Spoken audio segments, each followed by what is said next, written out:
J'ai monté la conférence d'aujourd'hui à partir des travaux que j'ai faits. Donc, je parlerai simplement de quelque chose que je connais. Je l'ai monté par ordre chronologique, tandis que j'ai fait mes recherches à partir du 20e, je suis passé au 17e, après je suis revenu au 20e. Toujours en prenant comme point d'observation, comme elle a été marqué, le thème de la construction. C'est pour ça que j'aime beaucoup les définitions comme alternative dell'architettura di Vitruve e alla définition même d'architecture. J'aime beaucoup les De Re Edificatoria d'Alberti. J'aime aussi la définition art de bâtir au Baukunst, parce que ce sont toutes des définitions qui axent l'accent sur la relation intime qu'il y a entre architecture, matériaux, structure et donc plus généralement la construction. Et pour moi, la construction, à un certain moment de ma vie, dans les années 90, est devenue quelque chose de radical. Je voudrais dire même une réponse marxiste à une certaine vision idéologique de l'architecture. Et elle est devenue pour moi un moyen pour accéder à l'essence poétique cachée dans les détails qui sont visibles, construites dans les œuvres, et qui possèdent des intensités qui vont au-delà des choses que les auteurs même peuvent déclarer. Les points de départ d'aujourd'hui, de cette espèce d'apologie de la construction et de l'ornement, entrelacés à la recherche d'une quelque vérité. C'est ça mon objectif de l'ornement, ma vision de l'ornement. Commence avec cet détail qui se trouve à Florence, dans la sacristie, dite vieille sacristie, dans la basilique de San Lorenzo, fait par Filippo Brunelleschi. Et nous sommes en 1421 et 1429. Et probablement l'image de l'arbre des citrons d'Eugenio Montale, qui Eugenio Montale évoque après qu'il a critiqué ses poètes amis qui aiment les plantes aux noms très peu usagés comme l'acanthe. C'est une image introductive à la force éversive de cet arc, qui n'a pas été étudié beaucoup par les historiens passionnés de l'histoire de l'architecture, parce qu'ils étaient, les historiens, probablement plus capturés par les acanthes des chapiteaux à l'antique. Par contre, cet arc, qui se trouve à cheval de la salle principale et de la petite salle dans laquelle il y a l'hôtel, est vraiment une espèce de... Il déclare l'idée de construction de Brunelleschi. C'est presque un manifeste de son idée de construction, de comme une vision mécanique de l'arc puisse devenir presque théologique. L'arc est constitué de seulement 3 pièces, vossoir au claveau. Pas plus, pas moins. Nous savons, d'après les De Re Edificatoria de Leon Battista Alberti, comme, selon Alberti, l'arc est né. Alberti nous dit, on a pris d'abord 2 poutres, on l'a mis l'une contre l'autre, et après, pour franchir un peu grand vide, on a mis une 3e poutre entre les deux, le cuneum. Et là est commencée la naissance de l'arc. Après, on a multiplié ce qu'Alberti appelle les poutres, et on a toute une multiplicité de vossoirs. Mais en réalité, 3, c'est le numéro essentiel.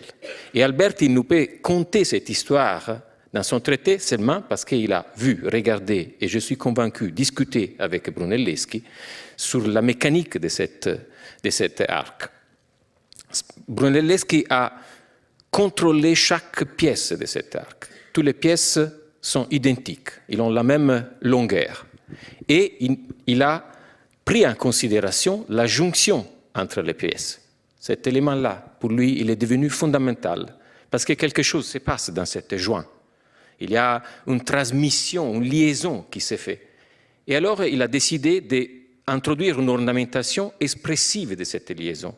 Et donc, il a décidé de dessiner et de faire sculpter des petits éléments ronds, des disquettes, qui ne sont pas autre chose que la tête d'un clou, la stylisation d'une tête d'un clou, qui est un outil de fixation entre différentes planches. Mais il n'est pas satisfait encore. du degré d'ornementation symbolique capable d'exprimer comme 3 éléments peuvent constituer une unité. Et alors il a fait sculpter un motif des cordes sur l'intradoxe, expressive d'un tressage qui se passe entre les 3 éléments.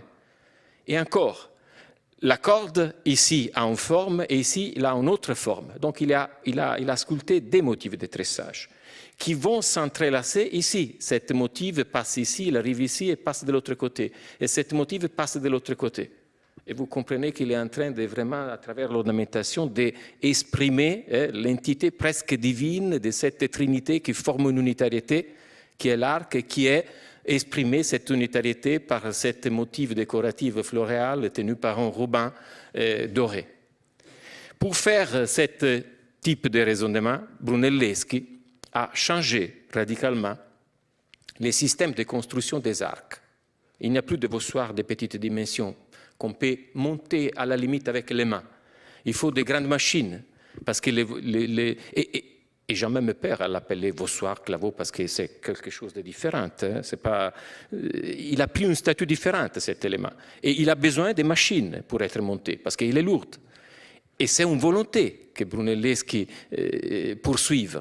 Parce que derrière, il y a la construction du chef-d'œuvre de la coupole de Santa Maria del Fiore, la grande coupole de Brunelleschi, qui est un défi technologique, technique, structurel que vous connaissez, construite sans échafaudage important, à travers un chantier dans lequel Brunelleschi a réinventé tout un système de mécanique importante. C'est ça la Renaissance. Ce n'est pas l'homme replacé au centre des choses, ce n'est pas des proportions, ce n'est pas l'antique. Ça, c'est une vision antique. Et alors, il faut avoir le courage de prendre la Renaissance, les mots, et les jeter à la poubelle. C'est autre chose. Derrière cet arc, il y a vraiment les chantiers révolutionnaires de Brunelleschi, son ingénierie, qui va nourrir tous les autres œuvres qu'il est en train de construire. Et en effet, cet élément est tellement étrange qu'on a envie de dire qui est plus proche à cette architrave qui se trouve dans les baptistères de Saint-Jean à Florence, le bel San Giovanni. Brunelleschi adore cette baptistère. Pour lui, c'est le théorème de l'architecture, c'est un théorème de l'architecture. Et en effet, on a l'impression que Brunelleschi a comme pris, plutôt que de vossoirs, des éléments qui sont plus proches à l'architrave et l'a plié pour construire un arc. Si on revient sur le De Edificatore d'Alberti, à un certain moment, Alberti il dit « L'arc, c'est un poutre plié ». C'est épatant, arriver à cette image poétique de l'arc comme poutre plié. Et encore une fois, je suis convaincu qu'il y a ce raisonnement qu'il est en train de faire, les analogies qu'il y a entre les architraves de Battistère et l'arc de Brunelleschi. Mais il n'y a pas simplement la corde et le tressage de l'arc dans la sacristie, dans la vieille sacristie. Regardons la coupole, parce que Brunelleschi invente des coupoles. Il a inventé même là un genre de coupole qui à l'époque on l'appelait creste vele, nervure et voile, qui formait un système avec aussi un mur ici cylindrique et un autre mur cylindrique. Tout l'ensemble construit une structure. Cet mur-là, ce n'est pas un mur sur lequel, comme un tambour, sur lequel une coupole est appuyée. Il fait partie du système. Il reprend les poussées de cette nervure. Donc, il cercle. Et après, il a inventé cette structure qui a été décomposée en 12 nervures, 12 voiles. Le raisonnement que Brunelleschi est en train de faire radicalise et enlève toute la décoration des exemples qui existaient auparavant, comme dans les baptistères des Padus, dans lesquels une coupole enduite, après il arrive les pinceaux du peintre qui va dessiner les apôtres et tout un appareillage iconographique qui va se superposer au système de la structure de la coupole. Brunelleschi, qu'est-ce qu'il fait? Nudité totale, via la peinture. Ça sera la structure éloquente, apparemment silencieuse, parce qu'il n'y a rien, mais en réalité puissante, avec les 12 nervures, l'œil, la luminosité mystique qui passe dans les milliers. Et il y aura un pinceau, mais ce sera un pinceau constructif, des plaques de pierres sereines gris qui va monter ici, de façon que les lignes deviennent visibles, parce que s'il va tout induire, on ne le voit plus très bien. Et à la base de cette coupole, qu'est-ce qu'il a fait sculpter, Brunelleschi? Un autre élément qui n'est pas un acanthe, mais qui est magnifique parce qu'il exprime le fonctionnement autonome de cette coupole appuyée sur le pendentif, une corde, qui va exprimer aussi le fonctionnement de cette coupole. Le raisonnement de Brunelleschi dans l'hôpital des Innocentes continue à être subtil, aussi vis-à-vis de la fabrication des arcs. Hôpital des Innocentes qui est en cours de construction entre 1419 et 1426. En 26, Brunelleschi a terminé les portiques et il est licencié, c'est-à-dire il a terminé son travail. On va continuer le chantier sans lui. Mais les portiques, c'est quelque chose d'important, parce que sans lui, on n'est pas capable de les construire. Parce qu'il y a tout un système caché d'inventions techniques qui vont aussi des voûtes qui sont autoportantes, qui sont faites sans échafaudage. Il y a un énigme vis-à-vis de cette portique qui est cet élément ronde ici, que vous voyez décoré par de la céramique émaillée de l'atelier de la Robbia. Et on l'appelle ronde. Dans le langage technique et architectural de Florence, du passage du Moyen-Âge à l'époque de Brunelleschi, si on lit les documents, on ne se trompe pas. Si tu dis ronde, c'est un élément décoratif, qui peut être œuvre d'un peintre ou d'un sculpteur. Si tu dis œil, c'est un organe, c'est un trou circulaire pour faire passer l'air. Et dans les documents du chantier de Brunelleschi et de l'hôpital, ça c'est appelé œil. Ça veut dire qu'à l'origine, Brunelleschi a construit un trou, comme on peut voir dans les systèmes du palais de la raison des Padus. Donc ici, après, parce qu'il y a des agrandissements, à l'origine, il y avait un œil qui était nécessaire pour un système d'aération.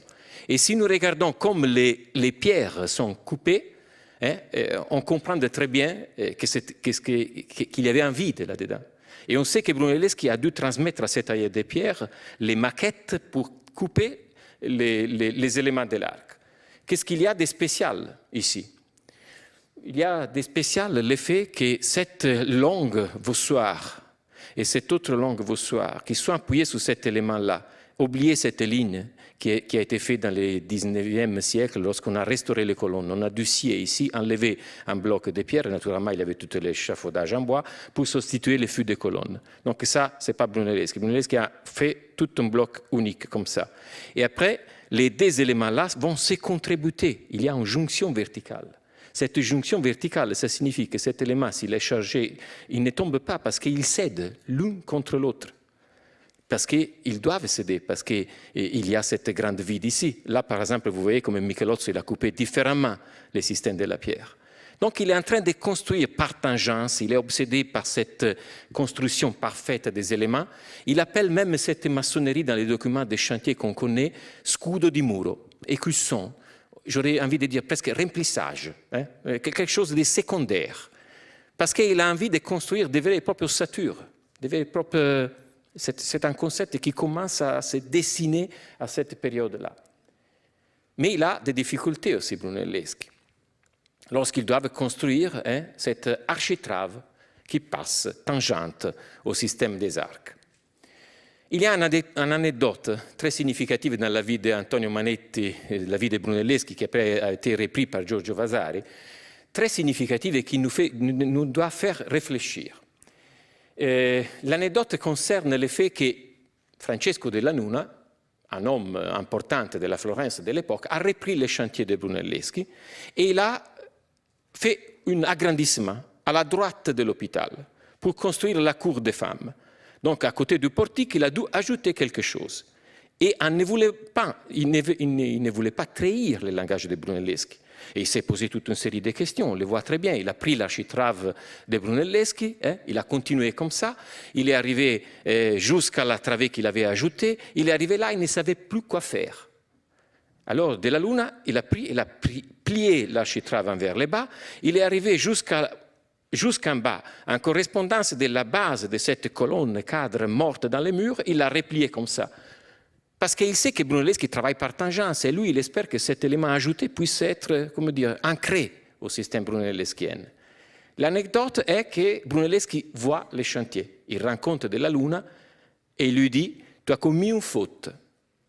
Et De la Luna, il répond à Brunelleschi. Il dit « Mais Filippo, moi j'ai appris les détails du baptistère. Dans l'attique, il y a une architrave ici, qui arrive ici, qui est pliée, arrive jusqu'en bas, et après il va replier contre la base. » Et la réponse de Filippo, tu as pris l'unique faute qu'il y a dans les baptistères. Alors, lorsque j'avais commencé à écrire sur les 400, j'étais furieux contre Brunelleschi. J'étais de la part de la Luna. Et j'aurais envie de suggérer à De la Luna, mais dis-lui comme Magritte, c'est pas un pipe. Ça, c'est la représentation d'une pipe. Filippo, c'est pas un architrave. Il ne porte plus. C'est la représentation d'une architrave. Et comme tel, je les manipule. Désormais, il est mort. Il est un ornement de la surface. C'est une décoration que je peux plier et replier comme il fera Michel-Angelo, qui est tourmenté comme De la Luna vis-à-vis du rôle constructif et non de certains éléments. Mais finalement, j'ai dû revoir ce que je croyais. Parce que Brunelleschi rêvait. C'était un visionnaire. Si on regarde comment il a construit les choses, on comprend de sa pensée. Il a construit les choses de façon qu'ici, il y a vraiment comme des ossatures qui sont ensevelies dans les murs. Il y a des éléments de pierre qui traversent, nous le savons d'après les documents, qui traversent tous les murs. Et si on va dans les autres chantiers de Brunelleschi, on trouve qu'il va monter vraiment des blocs de pierre colossales. Il est capable quelquefois de faire des ossatures qui portent, comme dans les arcs. Dans d'autres cas, il n'est pas capable de réduire cette mur à remplissage. Mais si tu fais comme De la Luna, et tu vas plier cette architrave, tu le condamnes toujours à être un décor de la surface. Si par contre tu t'ostines à dire non, je dois trouver la solution constructive pour redonner l'autorité à cet élément, c'est autre chose. Et c'est ça que Brunelleschi est en train de suivre. Il ne faut pas le plier parce qu'il faut trouver l'escamotage technique pour lui redonner un statut. Je pense que, et je me suis naturellement convaincu, comme vous comprenez, que c'est ça le raisonnement de Brunelleschi. Et si je regarde, une fois que j'ai compris cette chose que Brunelleschi est en train de faire, et si je regarde les documents de l'époque, je peux étonnamment trouver des confirmations puissantes. Sienne, 1440-1444. Domenico di Bartolo Ghezzi, un peintre qui fait une fresque dans l'hôpital le plus important de Sienne, l'hôpital de la Scala, Santa Maria della Scala.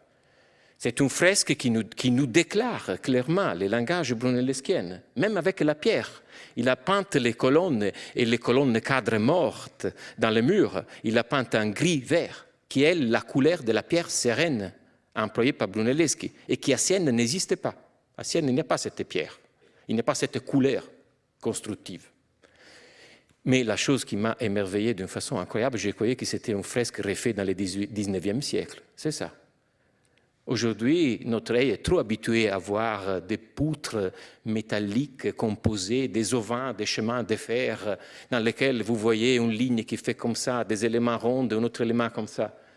Mais là, c'est la transcription en forme idéogrammatique de cet élément-là traduit en pierre sereine qui porte, vous voyez, des planchers en bois. Donc, pour cette peintre, c'est facile. Arriver à imaginer qu'est-ce que Brunelleschi, pour Brunelleschi, c'est difficile de le construire. Mais c'est la démonstration de l'existence d'un rêve chez Brunelleschi, d'une construction qui devient colossale, qui devient idéalement monolithique, comme l'arc de 3 pièces, liées ensemble d'une façon très forte. Et cette construction colossale qui implique, encore une fois, des machines importante, on la voit même dans la construction des colonnes de la basilique de San Lorenzo, de la basilique de Saint-Esprit, qui vont atteindre avec leur fût une pièce unique de pierre sereine, 7 mètres, 7,5 mètres. Et il y a à Saint-Esprit un petit homme ici qui avait un magasin, et dans son journal, il voit passer, 1440, j'ai vu passer une colonne comme ça, comme un dirigible qui passe dans la ville. Parce que, et après, il faut avoir des machines pour dresser cette colonne, l'alza-colonne, tout ce genre de machines. Et c'est dans l'hôpital des Innocentes qu'on l'a inventé. Pour dresser les colonnes, on montait des échafaudages en bois, naturellement. Mais pas une machine. On démontait et on remontait. On démontait et on remontait. Et Brunelleschi a inventé une machine. Et après, il est devenu un théorème de cette chose. Regardons comme c'est le fût de la colonne de Brunelleschi, lui qui on croit qui est le restaurateur de la Renaissance et de l'Antique. Le fût n'a aucune ornementation. Ça m'intéresse aussi, dans ce cadre, réfléchir aussi sur l'absence de l'ornementation. Pourquoi il est si fidèle dans les chapiteaux corinthiens et après il ne fait pas de cannelures? S'il est vraiment quelqu'un qui aime l'Antique, pourquoi il n'a pas fait de cannelures? Parce que c'est l'unique chose pour dire la fierté d'un constructeur qui est capable de faire une pièce unique. Là, vous caressez, vous regardez, il n'y a qu'une ligne d'ombre qui puisse cacher la jonction. Si vous faites des cannelures, à la limite, vous avez beaucoup de jonctions, vous n'arrivez pas très bien à voir parce que l'ombre capture votre vision et vous voyez les lignes verticales fortes. Donc l'absence de cannelures, l'absence d'ornementation classique ici, exprime cette force constructive. Naturellement, pour construire les colonnes de ce genre-là, il faut avoir la coupole derrière. Et on continue à construire des colonnes par pièce. On les monte. Et cette construction des colonnes par pièce produit aussi des ornementations. Si on regarde les années 80, toujours du 400, dans le nord de l'Italie, si nous sommes ici, nous sommes à Milan, et ici à Venise, nous voyons des colonnes de différentes tailles, mais toutes nourries par cette intention de les construire par pièces, et chaque pièce ornée d'une façon autonome, et même avec un jet polychrome. Là, c'est toute la même pierre. Et là, on a joué avec les marbres et la pierre pour construire une espèce de décoration polychrome à travers, de toute façon, toujours les systèmes de montage des éléments. Cet thème est un thème que les Italiens de la fin du XVe siècle connaissent, mais ils ne théorisent pas. Il y a l'autre héros. Je travaille par héros, donc j'ai étudié des personnalités qui m'ont nourri. Avant d'écrire les livres sur le XVe siècle, je l'ai resté enseveli dans l'ordinateur, un livre sur la Renaissance française, qui m'a beaucoup passionné. Et l'autre héros est Philibert Delorme. Il m'a appris beaucoup de choses. Et lorsque j'ai écrit sur la Renaissance italienne, en réalité, c'était comme j'ai l'espoir d'être une espèce de petit élève à la Delorme qui écrivait sur la construction italienne. Et Delorme, là vous voyez l'image de cette cimetière qui se trouve ici aux Tuileries, des colonnes du palais des Tuileries. Et vous voyez comme il y a une attention maniacale chez Delorme de faire coïncider les dessins de l'ornementation à la taille du bloc de pierre. Qu'est-ce qu'il a fait, Philibert Delorme? Vous le connaissez mieux que moi. Il avait envie de faire des colonnes comme celle de Filippo Brunelleschi, parce qu'il travaille aussi pour Catherine de Médicis, qui vient de la famille de Florence. Il connaît Delorme, le Palais Médici. Il a fait 3 années en Italie, entre la fin des années 30 et 2500, surtout à Rome. Et il voit qu'est-ce que c'est la colonne chez les anciennes, blocs granitiques avec fût monolithe, ou chez les Florentins. Mais lui, ils doivent travailler avec la pierre des carrières françaises qui est fait de petits appareils, petites pierres, une fragmentation. Il n'arrive pas à faire un fût monolithe. Autrement, il l'aurait fait. Alors la question qui s'est posée est comme je ne fais pas voir les jonctions. Alors son idée est de dire, je prends un bloc, je prends un autre bloc, donc un tambour, une autre tambour, au lieu de les mettre l'une sur l'autre et travailler comme ça pour rendre invisible cette jonction, je fais comme ça, je vais élargir. Je vais élargir et je vais prendre un autre bloc et je vais le mettre dedans. Saillante, c'est ça l'escamotage, le bloc est saillant. Et ça vous empêche déjà de voir la jonction exacte à cause de l'ombre, à cause du jeu plastique. Et après, c'est la révolution. À partir de la construction, c'est une révolution par rapport aux questions des autres. Tandis que les Italiens, je prends de Vignola dans l'interprétation de Le Corbusier, étaient en train de canoniser qu'est-ce que c'était un ordre, même si Vignola, C'était aussi un grand mathématicien. Mais on ridiculise comme il a fait Le Corbusier. Et donc, il était en train de canoniser les choses. Il y a les ordres, il y a des proportions immuables. Et Delorme respecte cette vision canonique de la colonne. Mais en même temps, il ouvre des portes incroyables à l'invention. Et il est dit à son lecteur, lorsqu'il écrit en 1567 dans son premier livre de l'architecture. Là, on peut inventer. Il y a la règle, il y a une porte, une fessure, une jonction qui nous permettent la création plus incroyable des ornements les plus différents. Et pour Catherine de Médicis, il va faire des ornementations très riches avec des pierres et des incrustations. Je suis convaincu que Philibert Delorme aime un autre genre d'ornementation comme celle-là. Et il te la décrive. Il reprend del De Re d'Alberti. Il va dans les passages dans lesquels Alberti dit les colonnes étaient des troncs d'arbres, mais pour consolider les troncs d'arbres, on a mis un cerclage métallique de façon qu'ils se sont chargés comme ça, les fibres ne font pas comme ça. Et les contes de l'homme. Et il y a les vents qui amènent à l'élément végétaux qui va tomber entre les métals et les bois et un flair est né.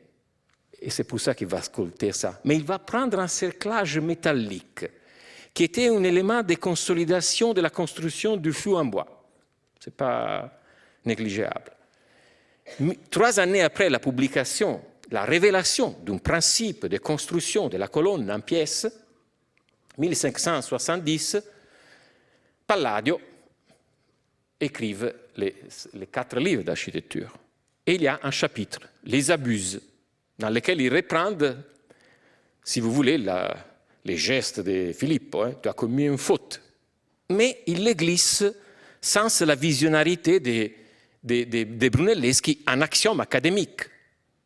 Et alors Palladio, il te dit, par exemple, il ne faut pas prendre un fronton et les briser dans la partie supérieure, comme il fait Michel-Angelo et les autres. Donc il y a une bataille. Mais parce que les frontons, c'est la représentation de la toiture, des deux pentes.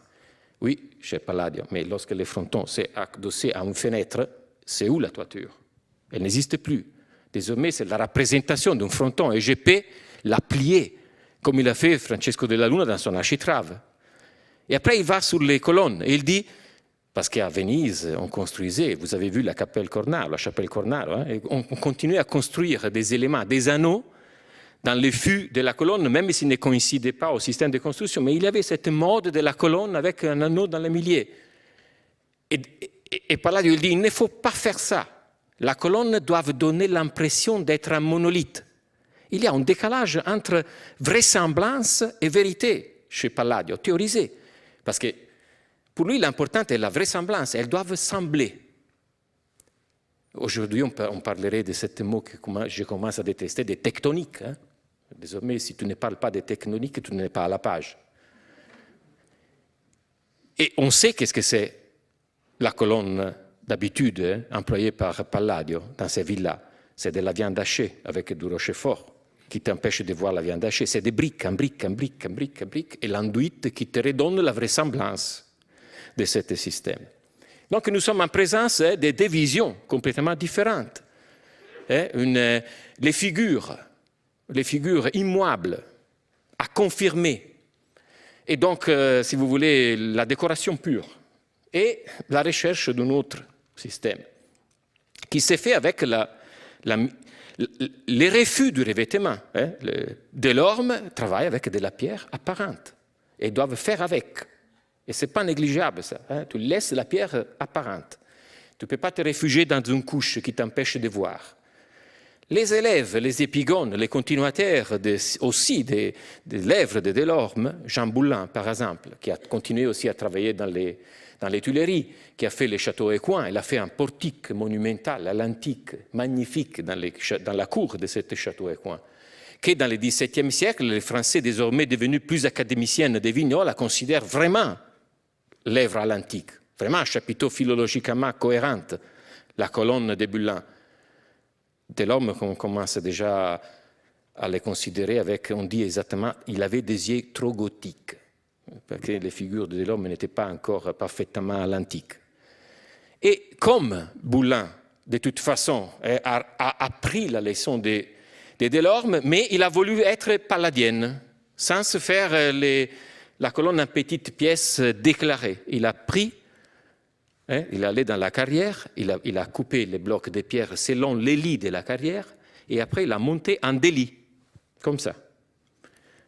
Il a monté en délit pour avoir le moins de fragmentation possible du fût de la colonne. Parce que s'il les monte selon la stratification géologique, c'est comme Philibert Delorme. Et donc, il a réduit au minimum les systèmes de jonction. L'architecture, c'est très compliqué. Si on fait comme eux, si on veut tenir ensemble toutes les différentes couches de raisonnement, à partir d'un petit élément comme celui-là. Il y a un thème qui est passionnant, qui est l'escalier. Parce que l'escalier a obligé les architectes comme Bramante, qui croyaient dans l'autorité de l'ordre, à prendre cet ordre qui est né pour être une figure géométrique orthogonale entre colonnes et entablements, et la mettre par exemple dans la vis du belvédère dans une rampe qui monte, et en plus qui se plie comme ça.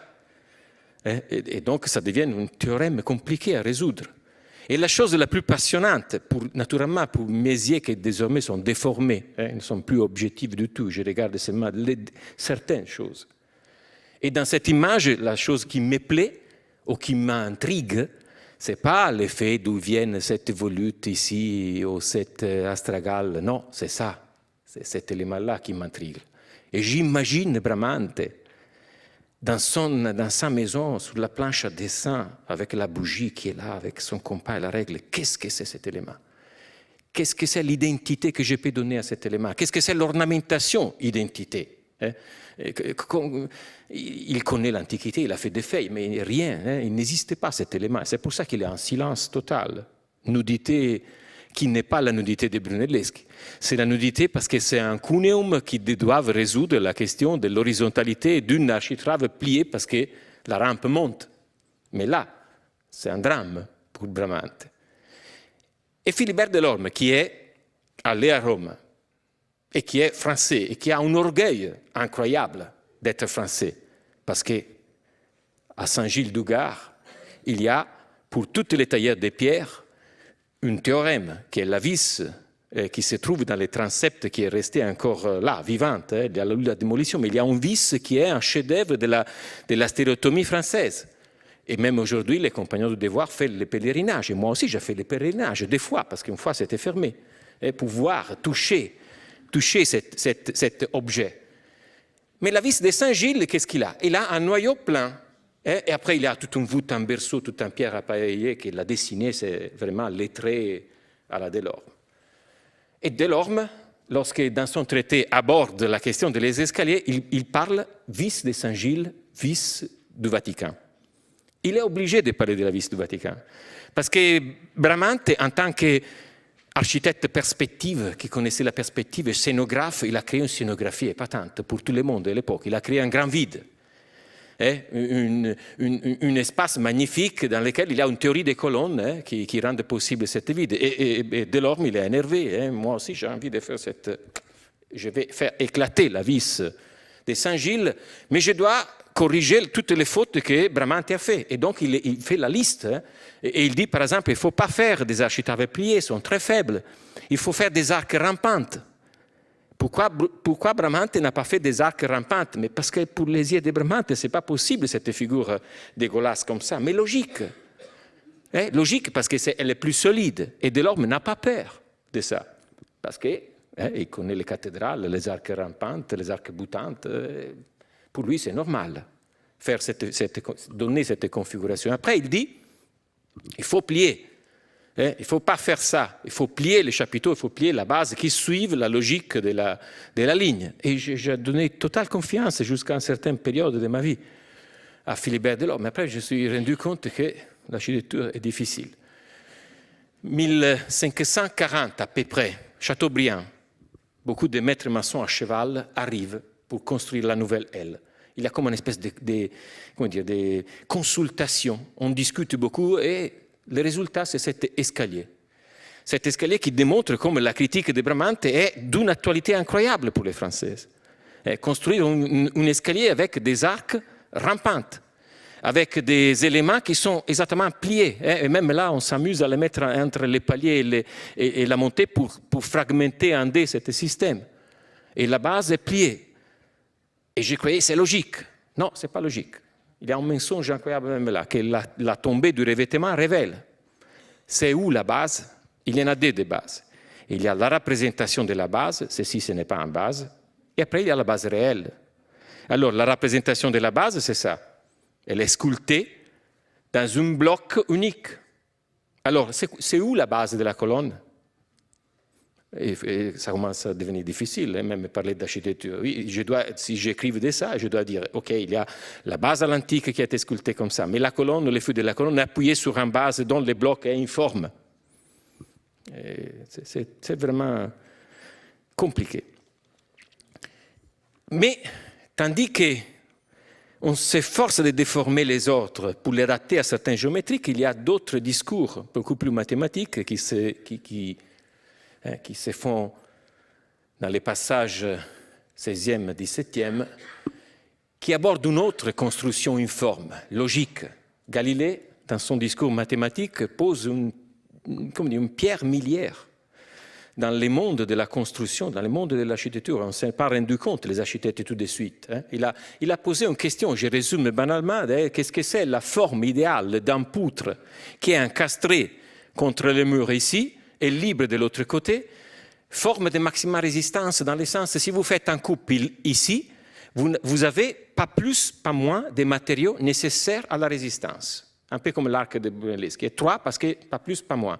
Et même là, qu'est-ce que c'est la forme idéale? Ici, c'est tout stylisé. Mais après, il y a Leibniz, il y a François Blondel, il y a aussi Gaston Pardier, un père jésuite qui écrive en 1600 et quelques, je ne me souviens plus très bien, un petit livre qui s'appelle La statique, un petit livre de poche comme ça, très joli, dans lequel lui aussi, il explore la console selon la logique galiléenne. Et vous voyez que genre de figures bizarres, informes, dégueulasses, mais logiques. Les calculs qui produisent des figures, tandis qu'à la même époque, les architectes sont en train de faire des consoles sculptées, ornées. Il y a une multiplicité de configurations. Mais désormais, il y a un décalage entre les choses. Et on arrive à la nudité extrême dans laquelle l'ornement, on ne les considère plus. Ce sont tous des organes, ce sont toutes des vérités des matériaux. Et ça, même si ça semble bizarre, pour moi, c'est une icône, pour moi, c'est un point révolutionnaire. Une petite fenêtre dans le cloître de San Francesco della Vigna à Venise, à côté de la grande église de Palladio.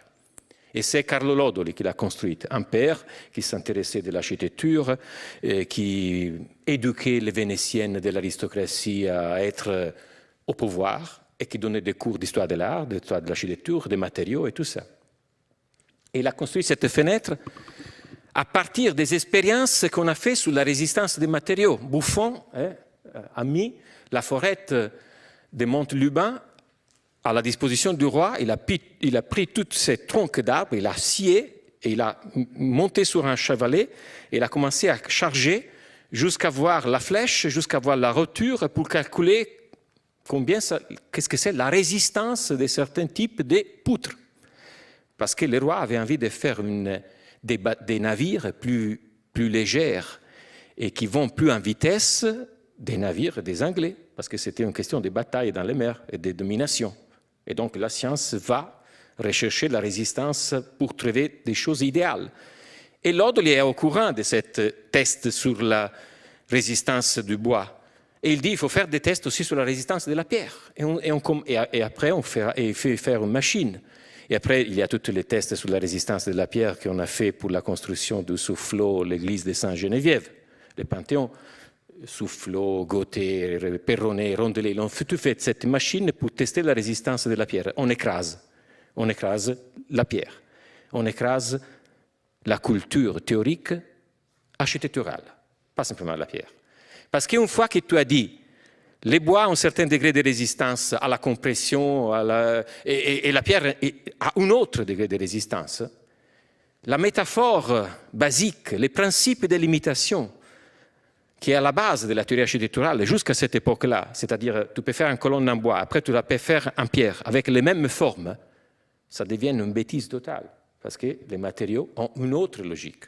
Et Lodoli, il dit que la brique soit la brique, que la pierre soit la pierre, que le bois soit le bois. Et après, vous réécoutez tout ça. Hein? Vous lisez Raskin, vous trouvez la même phrase. Vous lisez Viollet-le-Duc, vous trouvez la même phrase. Vous lisez Semper, la même phrase. Adolf Loos, la même phrase. Hein? La vérité des matériaux. Et c'est magnifique que dans l'ambiance de Venise, Vincenzo Scamozzi, il dit il ne faut pas violence, il ne faut pas faire violence aux matériaux. Et il parle de l'ornementation. Et il te dit, si tu fais un ornement que tu l'as conçu pour le faire dans les stucs, tu ne peux pas prendre le même ornement et les sculpter dans les granites. Parce que tu fais violence aux matériaux. Chaque matériau a sa propre réactivité à certaines figures. Et j'ouvre une parenthèse par rapport aux historiens de l'art qui parlent par exemple des chapiteaux à l'antique, de la culture milanaise. Et ils contestent les tailleurs de pierre du 400 de Milan parce qu'ils disent, les historiens de l'art, ils disent mais ils font des chapiteaux qui ne sont pas parfaits, les feuilles ne sont pas très bien dessinées, il y a encore une stylisation moyenâgeuse. Alors je prendrai un marteau, je le mettrai dans les mains et je lui dirai va sculpter toi dans les granites, c'est que les Florentins font dans la pierre sereine que c'est comme le beurre. Alors, ne fait pas violence aux matériaux et implique cette liaison intime entre ornementation et matériaux. Et là, cette fenêtre dégueulasse, elle est magnifique parce que tout correspond. Lodoli est embêté par le fait que les Vénitiens font des petites architraves comme ça qui se brisent, des allèges qui se brisent parce que Venise bouge, le sol bouge. Donc, il faut faire comme ça. Architrave, c'est idiot parce que c'était du bois. Alors, on fait de la brique. Et après, là, on va mettre de la pierre. Et là, on va faire cette chose-là pour protéger l'eau. Donc, c'est un point sublime, radical. Les rigoristes s'appelaient. Rigoristes, c'était un mouvement brutal, celle de Venise et des élèves de Lodoli. Si on veut suivre cette logique, malheureusement, il faut tomber dans un autre domaine. On va continuer avec les mathématiciens, les ingénieurs. On revient sur les architectes, sur les subtilités de l'architecture. Et alors, on revient à une autre de mes passion lorsque j'étais jeune, Rue Labrouste, la bibliothèque Sainte-Geneviève. Ce n'est pas un monument, ce n'est pas une bibliothèque, c'est un théorème fondatif d'une vision de l'architecture qui remonte à Philibert Delorme, même pour en arrière. Naturellement, le défaut de Labrouste n'a jamais théorisé ça, mais il a construit, comme Brunelleschi, une vraie propre vision avec ce bâtiment. Il a construit, il a imposé, par exemple, à son entrepreneur, le Messier Georges, qui a construit les premières assises de sa bibliothèque, 50 cm de hauteur à son mur. Et il a voulu que toutes les pierres soient identiques. Et il a les mêmes là avec les marteaux à frapper chaque pierre et si sonnait mal, la jeter parce qu'il pouvait avoir des impuretés. Et le Messier Georges a fait faillite après quelques assises de la construction. Et il y a tout un système de subtilités qui sont passionnantes chez Labrouste. Vous voyez les trois marches là, légèrement en arrière, qui semblent évoquer les choses qu'il connaît parfaitement, la construction à l'antique, la crépidine, les stylobates. Donc, naturellement, il fait un mur qui est comme les murs des anciennes. Pas même tous les artistes du 400, du 500 italiens, obsédés par la redécouverte de certains langages à l'antique, n'ont jamais fait un mur opus isodomum, sans noyau, donc mur plein, comme il a fait Labrouste. À ma connaissance, c'est un des premiers murs d'après celle de l'Antiquité. Et donc, tout ce que vous voyez là, c'est vraiment la construction. Ce sont les gens de la construction. Naturellement, il n'a pas fait un mur d'une celle-là. Il a fait le mur dans lequel il y a aussi des murs perpendiculaires. Et vous voyez, cette petite signe-là, c'est les diatones qui rentrent comme ça, qui vont s'encastrer. Donc, vous lisez tout. Donc, 50 cm, 50 cm, il arrive ici. L'ornement oblige la construction à changer. Parce qu'il a envie de sculpter cet élément végétal. Pourquoi? Parce que Soufflot, parce que la Sainte-Geneviève est à côté du Panthéon, Soufflot, il avait fait sculpter cette chose-là, et donc Labrouste pense que ce bâtiment, c'est aussi un être humain qui prouve des émotions, qui parle, qui dialogue avec l'autre, et donc il a besoin de sculpter ce système-là. Donc, 1 mètre, parce qu'autrement, il y a une jonction qui va toute couper cette motif. Donc, l'ornement a obligé la construction à changer, à s'adapter, jusqu'à arriver au théorème sublime de la fenêtre. Mais la lège, c'est une pierre, là c'est du vergelé, là c'est une autre pierre beaucoup plus résistante aux intempéries, et donc 40 cm. L'intrusion de la fenêtre a généré une exception dans les 50 cm. Et après la fenêtre, qu'est-ce qu'il a fait? Il a fait des voussoirs bien enracinés au système des assises. Et maintenant, on va voir qu'est-ce qu'il a fait son ami Félix Dubin, dans les palais des études, la siège de l'école des Beaux-Arts rue Bonaparte, dans lequel il y a dans les chantiers en 1830 Labrouste comme architecte conseil de la part du ministère. Donc il les connaît, cet bâtiment aussi, parce qu'il est très ami de Félix Dubin. Et apparemment, si je fais une histoire de l'architecture à travers les formes, je dis, mais c'est clair, les types, je peux dire, je m'amuse, c'est Bramante, Palais Caprini, Bossage et Orde dans l'étage noble, qui a traversé toute l'histoire, il est arrivé jusqu'au Louvre, et ici on les revoit apparaître, ils sont identiques, apparemment sont les mêmes choses, d'un point de vue de la composition. Rien de plus différent d'un point de vue de la construction. Des visions totalement opposées. Dubin qui, en romantique, il aime l'opus isodome. Il aime la construction régulière. Il a fait un dessin. Il a donné à l'entrepreneur. Construis-moi ça. L'entrepreneur, qu'est-ce qu'il a fait? Il a construit tous les blocs qu'il avait envie de faire. Vous voyez les petites taches blanches ici. Lui, il a construit. Après, il est arrivé les sculpteurs, c'est-à-dire des tailleurs de pierre un peu plus spécialisés, qui ont transposé les dessins.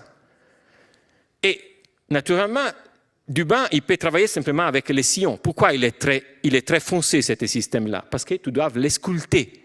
Tu ne peux plus faire un joint. Les joints, il a bouffé l'entrepreneur. Les joints, c'est de l'entrepreneur. Et donc, il a sculpté cette chose. Et là, il n'y a pas de relief, il n'y a pas de sillons. Il aurait pu faire n'importe quoi. Félix Dubin. Il aurait pu faire des figures, des fleurs. Là, il a pris la construction qui est devenue un ornement pur, transposé sur un système. Jusqu'à arriver à là, même là, si vous regardez l'arc, si vous arrivez à les voir, là, vous avez l'appareillage des voussoirs, vous les voyez ici, les vrais voussoirs, qui est identique et déclaré chez Labrouste. Après, il y a la question de la corniche, qui est une question conceptuelle difficile pour Labrouste, pas pour Dubin. Pour Dubin, c'est une fenêtre, ok, il faut une corniche importante, on va faire ça. Labrouste ne peut pas faire ça. Qu'est-ce que c'est la signification de cette corniche saillante? À l'origine, elle est née pour commenter l'élément saillant, les voussoirs qui étaient indépendantes des assises de la construction du mur. Il y avait le mur, il y avait les assises, après il y avait l'arc qui était indépendante. Et pour exalter l'arc, on a fait cette structure en relief. Mais après, on sait que les Romains ont aussi inventé un système d'ancrage qui était plus solide. Même les archéologues d'aujourd'hui nous disent que c'est mieux d'un point de vue de l'ancrage entre structure de l'arc et structure du mur. La question que Labrouste se pose est, et alors, comment je fais avec ma moulure? Parce que si je vais faire une moulure saillante, elle est en contradiction avec les blocs qui ont changé. Et alors, la génialité, l'intensité poétique est ça. Quelqu'un a volé une moulure. La moulure est dessinée par l'ombre. Il est allé en arrière. Et il a créé avec un jet d'ombre. Une subtilité incroyable. Labrouste n'a pas écrit. Même Brunelleschi n'a pas écrit. Pour comprendre quelque chose de Brunelleschi, il faut lire De Re Edificatore ad Alberti. Pour comprendre des choses de Labrouste, il faut lire Viollet-le-Duc, ou vice-versa. Sans Labrouste, Viollet-le-Duc n'aurait pas pu exister. On lit les entretiens sur l'architecture, à la page, je n'en ai parlé d'une lettre, donc je ne vois pas, à une certaine page, il y a la démonstration de comment il faut faire avec les arcs et les moulures. Construction et ornementation. Et Viollet-le-Duc, il te dit, ça, c'est une moulure qui est cohérente par rapport aux voussoirs, qui sont indépendantes. Donc, c'est logique. Après, on a construit des voussoirs différents, on a sauvegardé la même moulure, mensonge. C'est fausse. parce qu'on a fait une ornementation qui ne correspond plus au système de construction. On sait que si on rentre dans la bibliothèque Saint-Geneviève, on trouve la structure métallique. C'est l'apothéose de l'ornementation, la structure métallique. Il s'efforce de transposer dans les poutres en fonte, il s'efforce de trouver une géométrie qui échappe à celle des serruriers de l'époque, qui font des croix de Saint-André. Et là, vous voyez tout un raisonnement sur la forme, sur l'ornementation constructive de cette poutre, qui va aboutir à un jeu acrobatique. La poutre est faite de fleurs. Les fleurs qui étaient dessinées comme ornement pur deviennent partie de la structure en fonte. Parce que cet élément-là, c'est l'élément qui fait la liaison entre ces deux systèmes. Donc c'est l'ornement qui arrive à dominer les systèmes nouveaux de la construction en fonte. Et après, vous voyez comme la poutre est composée, comme il a dû trouver un système de fixation, un élément saillant, un autre élément saillant, un élément qui va superposer, un boulon. Il a trouvé un boulon. Mais un boulon, ce n'est pas solide. Donc, ils doivent trouver un autre système pour consolider. Une rosace, des disquettes. Une disquette sur cette face, une disquette sur l'autre face. Il a trouvé 4 boulons encore. Ça devient solide. Et l'ornement, on retrouve les disquettes dans les centres qui expriment fixation comme dans les disquettes, comme les petits disques de Brunelleschi. On trouve la corde qui tourne autour et qui devient éloquente parce que la structure de la brouste, différemment de celle de Brunelleschi, on la monte, on la démonte. À la limite, vous pouvez la dévisser, on déboulonner. Donc, il y a quelque chose de...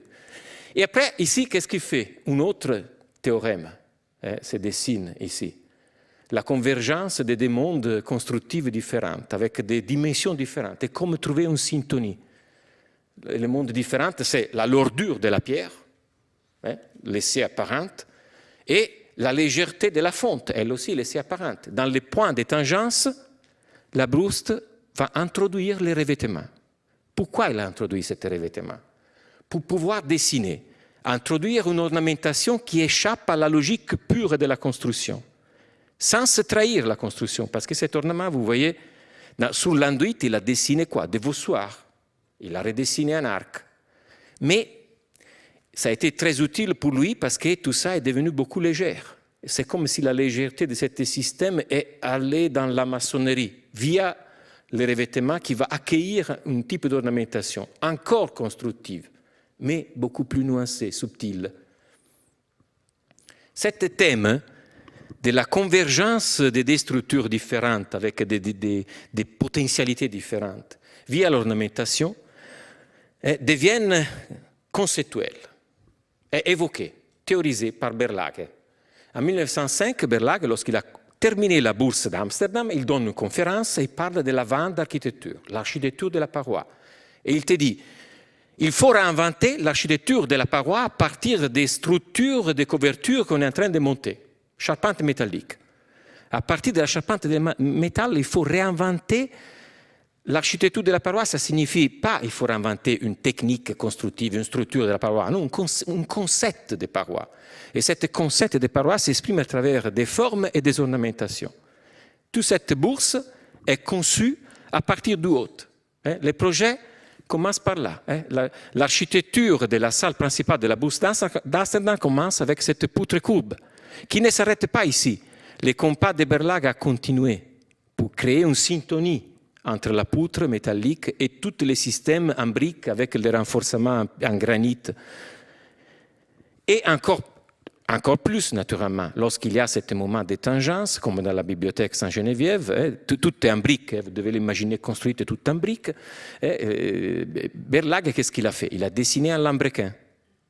Et il a dessiné toute une espèce avec des briques coloriées, un capitonné. Il a dessiné un tissu. C'est une architecture flottante, c'est une architecture antigravitationnelle, parce que tout ça s'inscrit, oui, dans la logique sempérienne, l'origine de la paroi des tissus, oui, mais en même temps, sur le fait que les Hollandais de Berlage jusqu'à Colas sont des penseurs, concepteurs. À l'époque, c'était aussi inscrit à des sociétés de théosophie. il lisait beaucoup de philosophie. Et pas au hasard, Berlage, lorsqu'il explique la bourse, il parle de Schopenhauer et de Deutinger. Et il dit Schopenhauer, il nous dit que l'architecture, c'est l'exaltation de la force de gravité, donc la base de la colonne qui semble être écrasée. Deutinger, il nous dit que l'architecture commencera lorsqu'on va vaincre la force de gravité.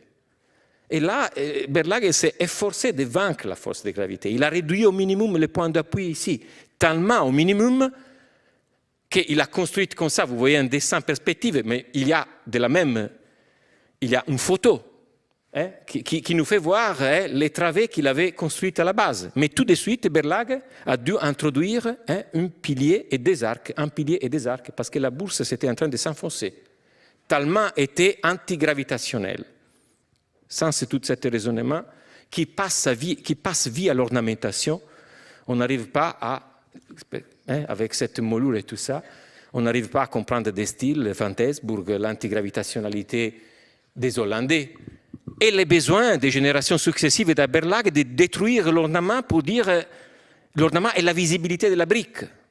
Il faut passer à l'enduit, ils disent les nouvelles générations à Berlage. Parce que seulement avec l'enduit, on pourra avoir une dématérialisation conceptuelle de la paroi comme tu as envie de faire. Parce que ta brique renvoie au mur, elle a un poids. L'enduit peut nous donner cette légèreté, cette immatérialité. Donc l'enduit, sans ornementation des Hollandais, contiennent la conception de l'antigravité, de la dématérialisation recherchée par Berlage avec un autre matériau. Nous sommes dans les thème de l'ornementation de la surface, de l'ornementation de la paroi. Et on rentre avec cette Maiolic House de Wagner, on rentre dans cet ornement qui possède la même intensité conceptuelle de celui de Berlage. Cette Maiolic House, pour combien d'années on a enseigné aux étudiants de n'importe quel type d'école, d'architecture ou d'art, c'est de l'art nouveau. Floréal, il y a l'art nouveau floréal, il y a l'art nouveau stylisé, géométrique et tout ça. On a été dehors de la plaque. On a enseigné à des générations des choses absolument inutiles. Qu'est-ce que c'était l'ornementation de Wagner? C'était une ornementation à caractère philosophique. Elle avait à voir avec la conception de la paroi. Regardons par exemple lorsqu'il fait les projets, ici, les premiers projets. La fenêtre reste la base de la composition de cette paroi. La fenêtre, donc, a une corniche, parce qu'elle est l'élément clé de la composition. À partir de la fenêtre, il a tiré toute une série de lignes, il a décomposé la façade en panneaux, toute même maiolica, même ici, tout un panneau, comme les sgraffito de Vasari. À partir de la fenêtre, on dématérialise, mais la fenêtre reste l'élément clé. Et ici, les passages significatifs, la fenêtre devient absolument un accident. Elle est subordonnée. Et c'est la paroi d'abord, c'est la continuité d'abord. C'est un rideau vénitien, ancré aux têtes des lions avec des cordes qui descendent. Vous pouvez imaginer de tirer les cordes, de monter avec ce genre d'ornementation jusqu'à la base et l'ornementation va disparaître. On arrivera presque même à imaginer l'os. Pourquoi Wagner fait comme ça, une architecture qui commence par là? Non parce qu'il a la pulsion des Berlage philosophiques, mais parce qu'il y a un café. Et donc, métal, verre, dématérialisation physique parce que du rez-de-chaussée. Difficile monter un ordre sous cette curtain wall fragmentaire adossée à la structure en maçonnerie. Donc, toute cette façade comme ça correspond à cette vide qui se trouve dans cette partie en bas. Et la fenêtre, comme vous voyez, elle n'a plus de corniche. Ça, ce n'est pas une corniche. Oui, c'est une corniche structurelle. C'est un élément métallique en elle pour passer du carrelage ici à l'autre carrelage, pour consolider l'angle. Mais ce n'est pas une corniche dans le sens comme vous le voyez ici. Lorsque l'ornement chez Wagner va disparaître, nous voyons toujours la vérité de la peau. Nous voyons toujours que lorsque nous regardons ces bâtiments, nous regardons un pot et pas une structure. Parce que son intuition successive est de dire alors je déclare comme elle fait ma peau. Et alors je prends par exemple des blocs de granit et je les monte dans les angles de façon comme ça, de façon que tu vois qui est... Qu'est-ce que j'ai fait? Tu vois qui sont des plaques, et en même temps, la fixation métallique qui d'habitude, d'après les Romains, existe pour tenir des plaques de métal derrière, tu ne les vois pas, je la rends visible. Et ça, ce sont des clous qui portent, hein, ce n'est pas des décors. Hein. Quelquefois, vous trouvez dans les histoires, Wagner fait des fausses clous. Non, non, si vous enlevez ça, à l'époque dans laquelle il a monté, la plaque est tombée, parce que les mortiers n'avaient pas fait sa prise. Il y a là, dans l'église Amsteinhof, un autre degré d'antibeauté, d'informe, comme celle de l'Odoli, mais basé toujours sur la vérité de la peau, sur la relation entre la peau et la structure qui est derrière. Donc, il y a une obsession de recherche de vérité, mais qui a changé les sujets radicalement. Et dans les passages de ce projet, d'un projet pour un bâtiment que Wagner a fait, au projet de l'église Amsteinhof, vous voyez comme il y a une évolution formidable. Si vous jugez d'un point de vue de forme, je suis convaincu que parmi vous, vous dites, moi aussi je dirais, ah ça c'est joli, ça c'est dégueulasse.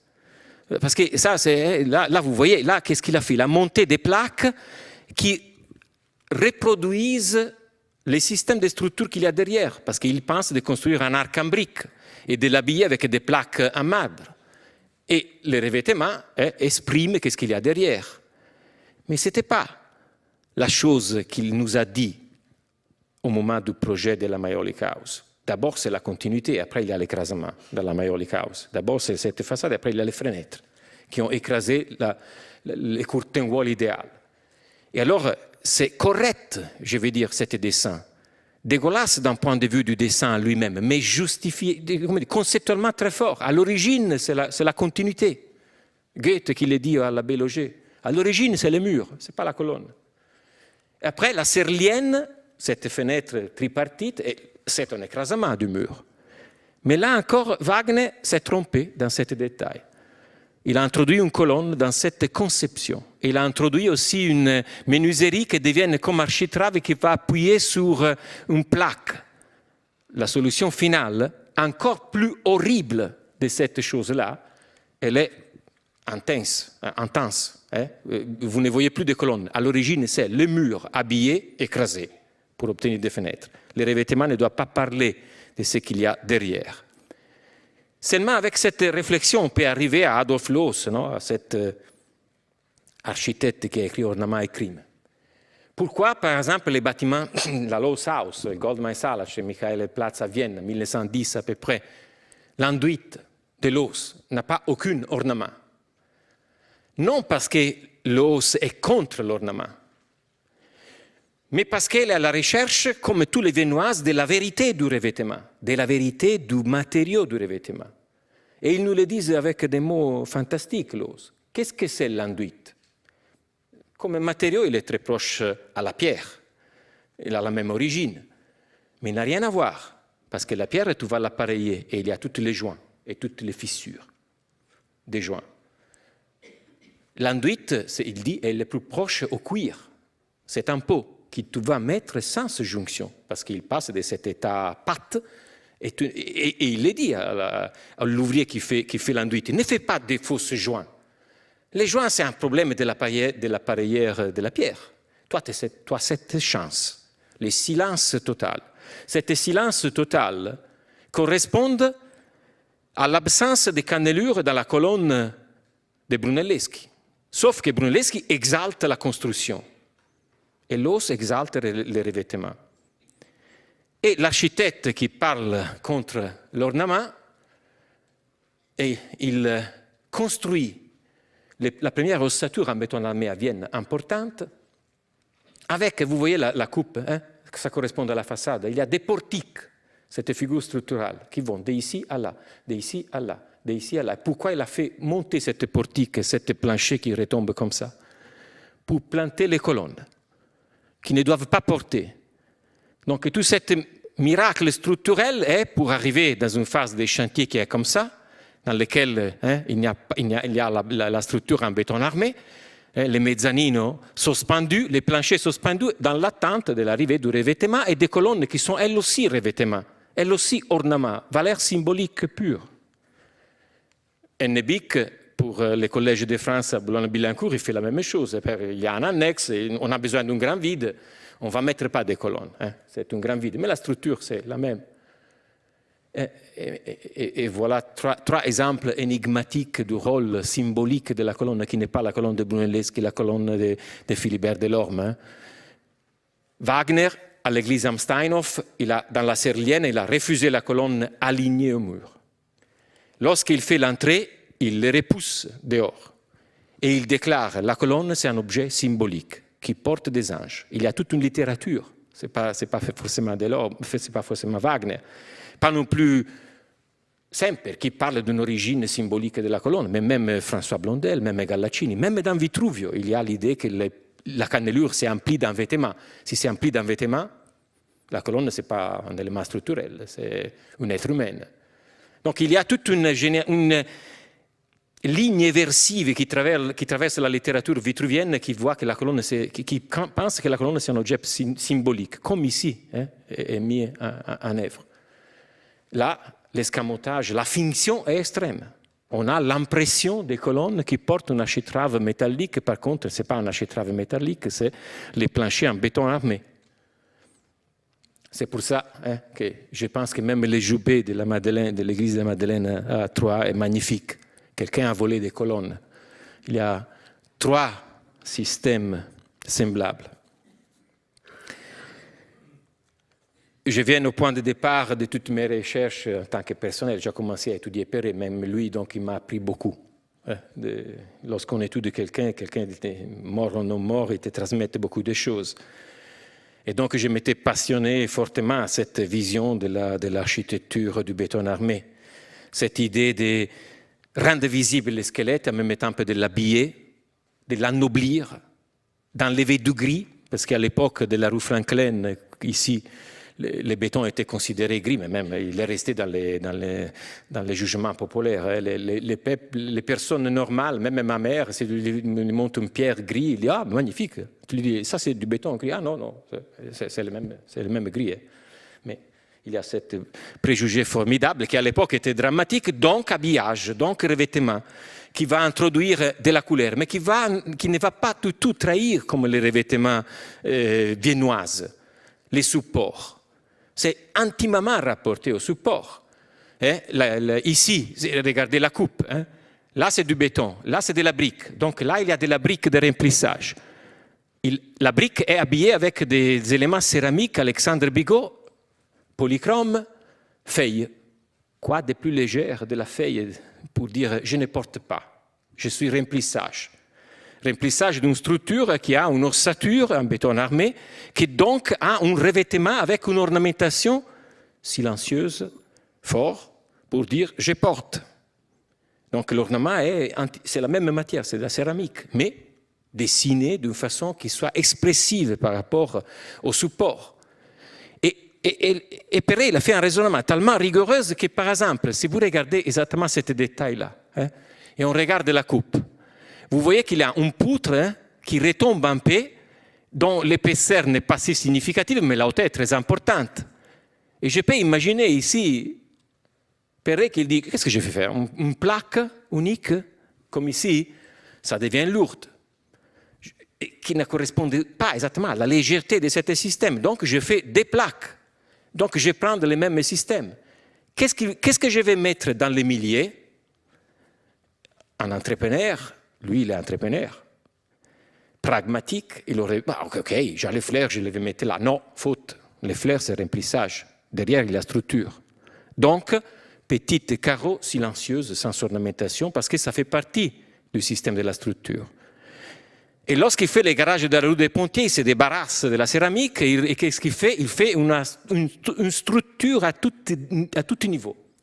Il a la structure du béton armé, il a la structure métallique et avec les lignes de la structure métallique de la menuiserie et de la structure principale, il construit son architecture sans s'ajouter rien.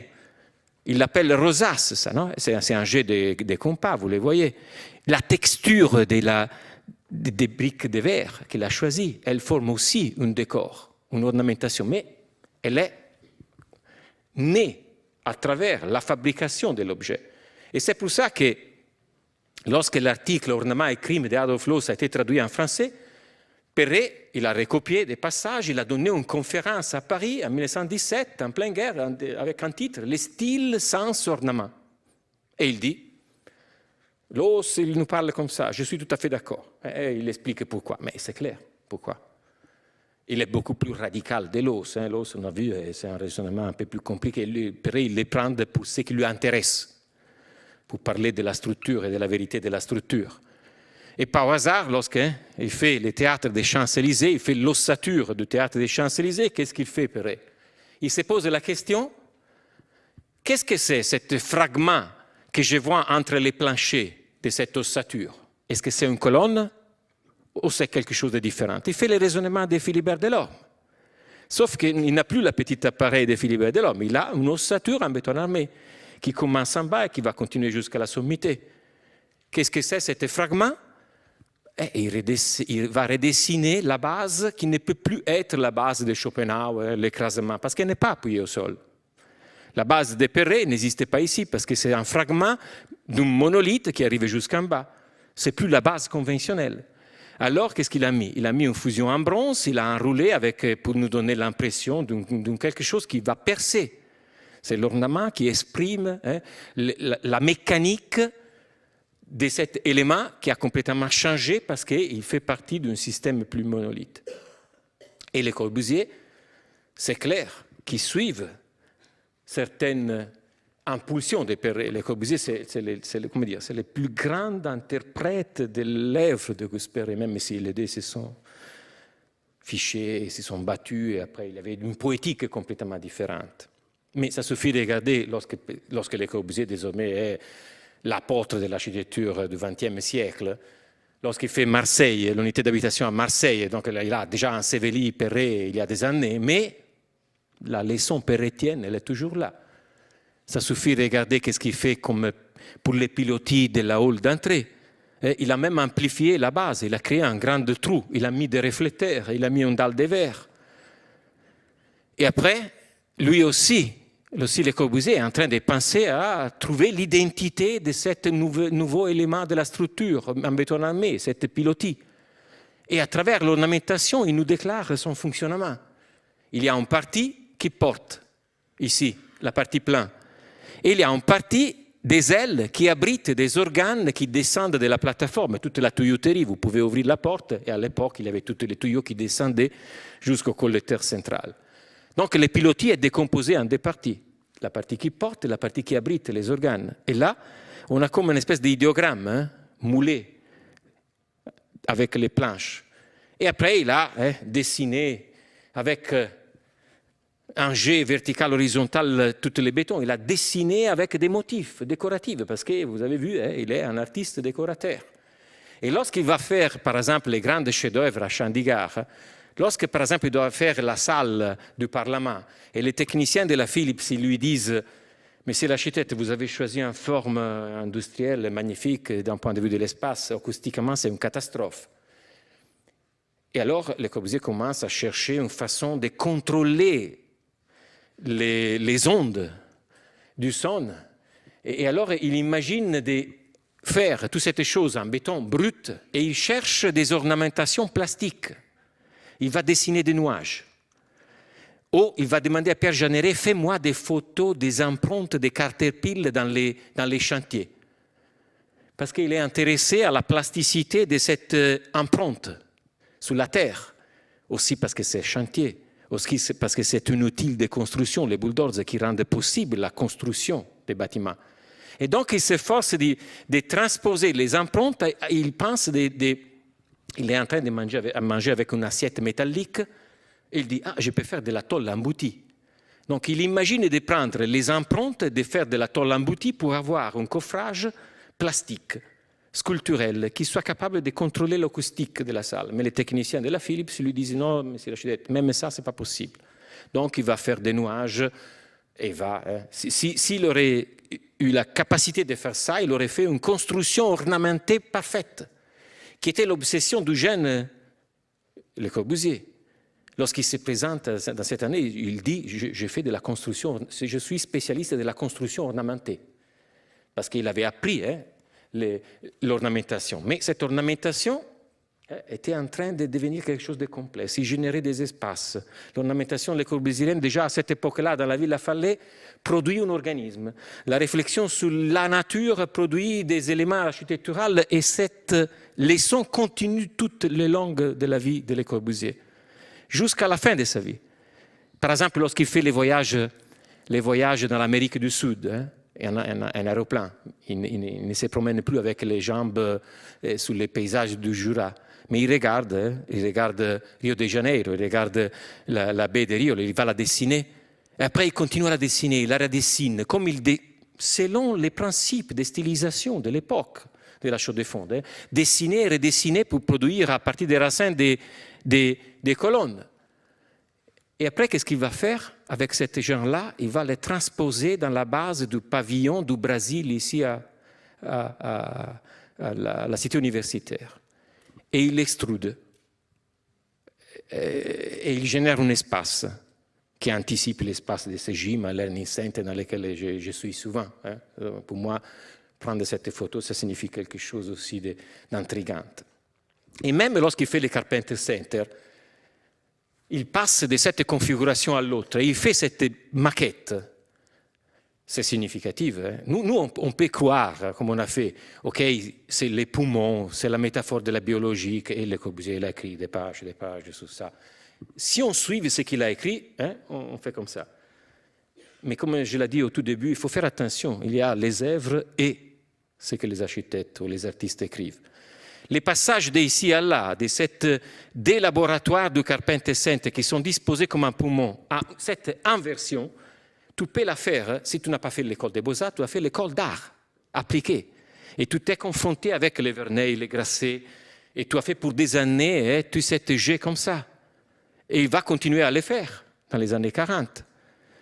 Et lorsqu'il fait le Carpenter Center, il écrive aux doyennes en disant, moi aussi à l'époque, perverse, mais subtile, une clé d'interprétation, moi aussi à l'époque de Les Platiniers, je faisais la Villa Fallais, je faisais avec les mains des choses en pensant avec la tête, les mains et la tête. Même cette photo est magnifique, avec les mains renversées. Et ça, c'est les laboratoires dans lesquels les étudiants y vont pour travailler avec les mains, après il a la salle d'exposition, après il a la tête. Donc l'ornementation, tous les principes génèrent désormais un espace qui reste de toute façon métaphorique. Si vous me donnez encore 10 minutes, vous résistez? Oui, je peux. La question de l'ornement, comme est souvent reposée aujourd'hui par les jeunes chercheurs, par les savants, etc., par moi-même, etc. Alors vous avez compris que je le déteste, l'ornement, comme il est en train de s'affirmer dans une certaine façon dans l'architecture contemporaine. Et pour moi, c'est, je l'ai dit, une espèce de super déco qui amène toute la réflexion des architectes dans une dimension qui enlève la problématique que nous sommes en train de voir à travers Brunelleschi, à travers les autres. Alors, lorsqu'on parle de l'ornement aujourd'hui, on fait un saut en arrière et par l'effet qu'on a découvert Gottfried Semper, alors on tourne autour désormais là et on fait toute une série de réflexions, souvent. Et on va oublier tous les débats sur l'ornement qu'il y a eu dans les années 40, 50, 60, lorsque l'architecture du mouvement moderne était en crise.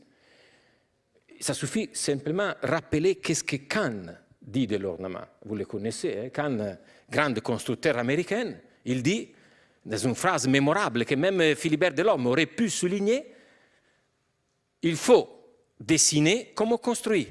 Je vais prendre à l'époque la piste la plus... Et j'arrête ma ligne là où la construction s'arrête. Il pense au béton, lui.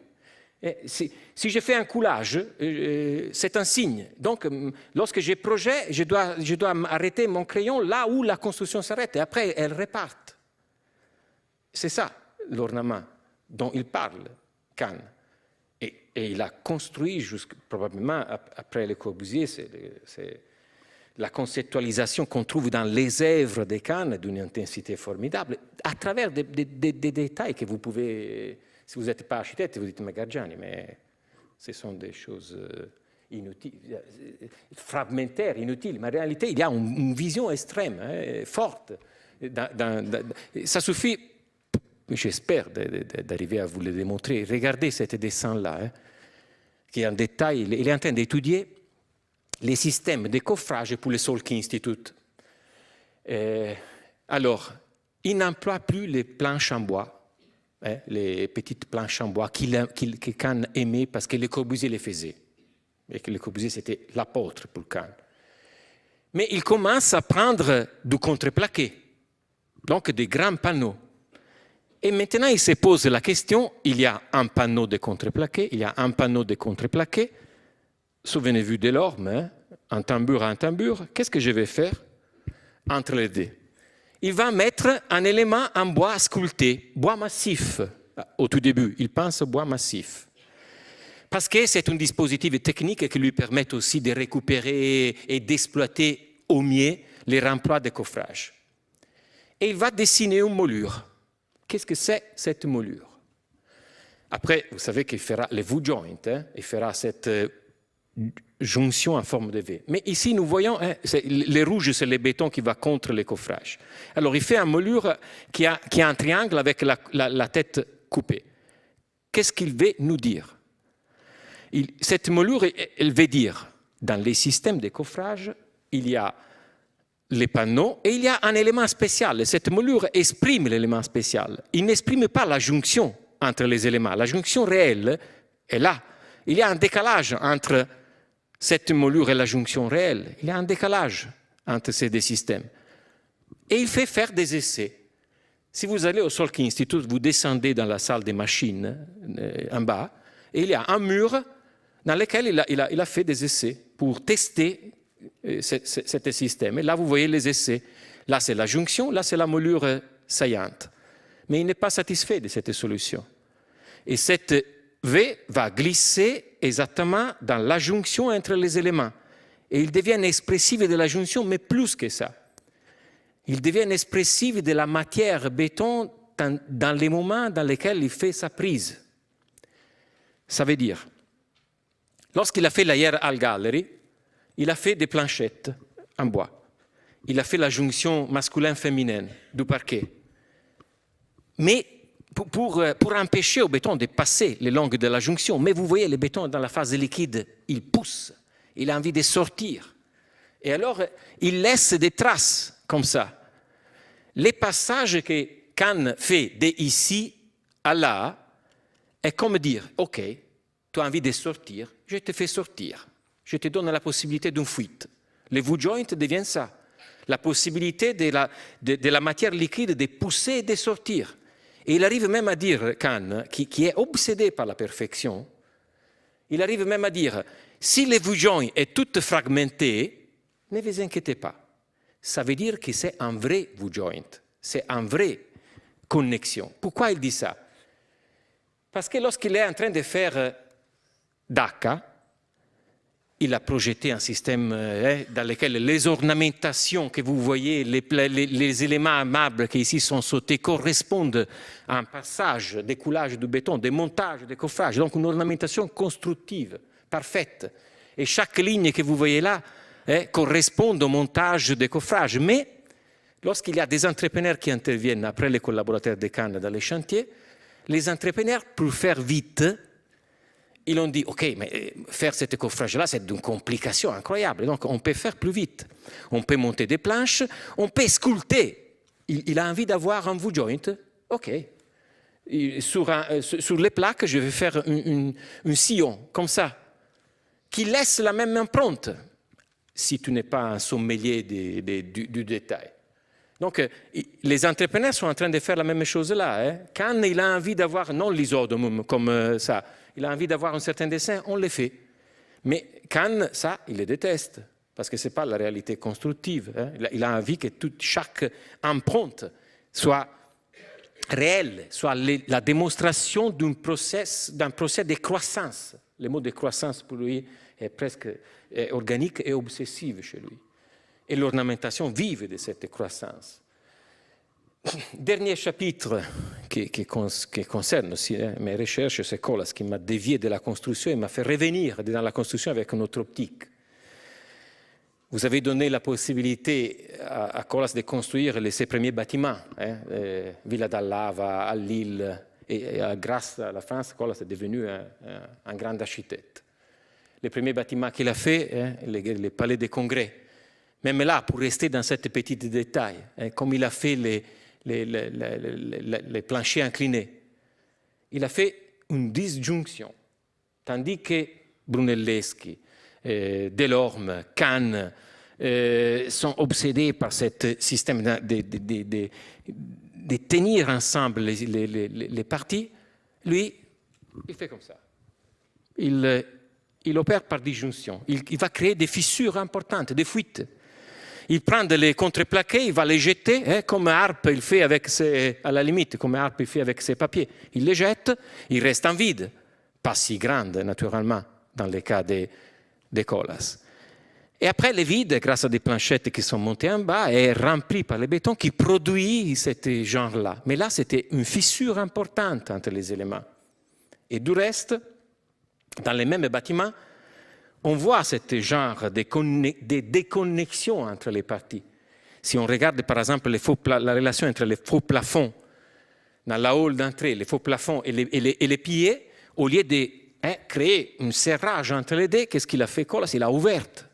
Mais d'une façon que tu vas regarder comme ça. Mais qu'est-ce qu'il y a là-dedans? Il y a des tuyaux, il y a tout ça. Donc, une spectacularisation voyeuriste qui était un peu dans les années 70. Son intention pour Manhattan, lorsqu'il a fait un projet idéal pour Manhattan, il pensait de prendre une chaussée, d'enlever l'asphalte, de mettre des cristals, de peindre rouge, bleu, jaune, tous les tuyaux, toutes les infrastructures, un peu un Pompidou enseveli.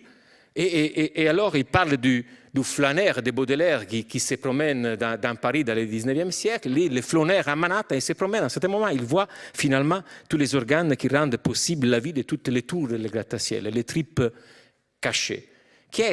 Si tu n'as pas cette sensibilité un peu littéraire, tu n'arrives pas à faire cette chose-là qui n'est pas un détail de construction. Tu ne peux pas trouver ça dans un manuel de construction, tu le trouves plutôt dans un manuel artistique.